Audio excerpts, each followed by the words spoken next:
नमस्कार दोस्तों, आज इस वीडियो में हम आपको षटतिला एकादशी की व्रत कथा सुनाएंगे। ओम नमो भगवते वासुदेवाय नमः।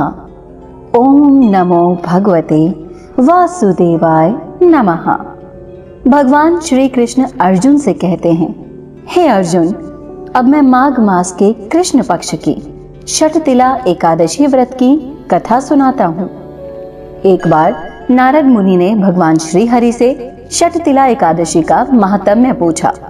वे बोले, हे प्रभु, आप मेरा प्रणाम स्वीकार करें। षटतिला एकादशी के उपवास का क्या पुण्य है, उसकी क्या कथा है, कृपया करके मुझे कहिए। नारद की प्रार्थना सुनकर भगवान श्री हरि ने कहा, हे नारद, मैं तुम्हें प्रत्यक्ष देखा सत्य वृतांत सुनाता हूँ, ध्यान पूर्वक श्रवण करो। बहुत पहले मृत्यु लोक में एक ब्राह्मणी रहती थी। वो सदा व्रत उपवास किया करती थी। एक बार वो 1 मास तक उपवास करती रही। इससे उसका शरीर बहुत कमजोर हो गया। वो अत्यंत बुद्धिमान थी। फिर उसने कभी भी देवताओं तथा ब्राह्मणों के निमित्त अन्नादि का दान नहीं किया था। मैंने चिंतन किया कि इस ब्राह्मणी ने उपवास आदि से अपना शरीर तो पवित्र कर लिया तथा इसको वैकुंठ लोक भी प्राप्त हो जाएगा, किंतु इसने कभी अन्न दान नहीं किया है और अन्न के बिना जीव की तृप्ति होना कठिन है।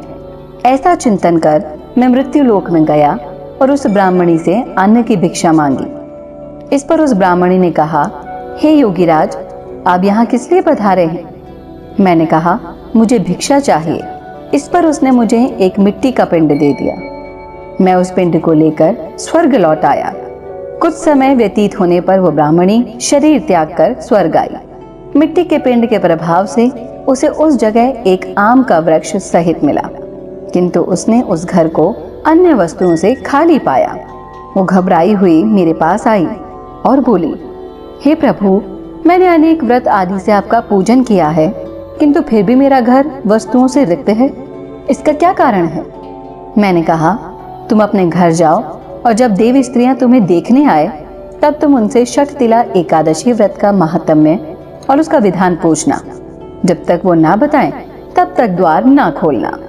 प्रभु के ऐसे वचन सुनकर वो अपने घर गई और जब देव स्त्रियां आई और द्वार खोलने के लिए कहने लगी तब उस ब्राह्मणी ने कहा, यदि आप मुझे देखने आई हैं तो पहले मुझे षटतिला एकादशी का महात्म्य बताएं। तब उनमें से एक देव स्त्री ने कहा, यदि तुम्हारी यही इच्छा है तो ध्यानपूर्वक श्रवण करो।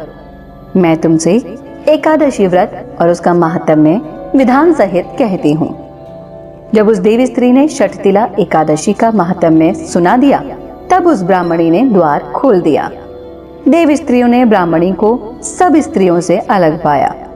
उस ब्राह्मणी ने भी देव स्त्रियों के कहे अनुसार षटतिला एकादशी का उपवास किया और उसके प्रभाव से उसका घर धन धान्य से भर गया। अतः हे पार्थ, मनुष्यों को अज्ञान को त्याग कर षटतिला एकादशी का उपवास करना चाहिए। इस एकादशी व्रत को करने से जन्म जन्म की निरोगता प्राप्त हो जाती है। इस उपवास से मनुष्य के सभी पाप नष्ट हो जाते हैं। बोलो श्री कृष्ण भगवान की जय।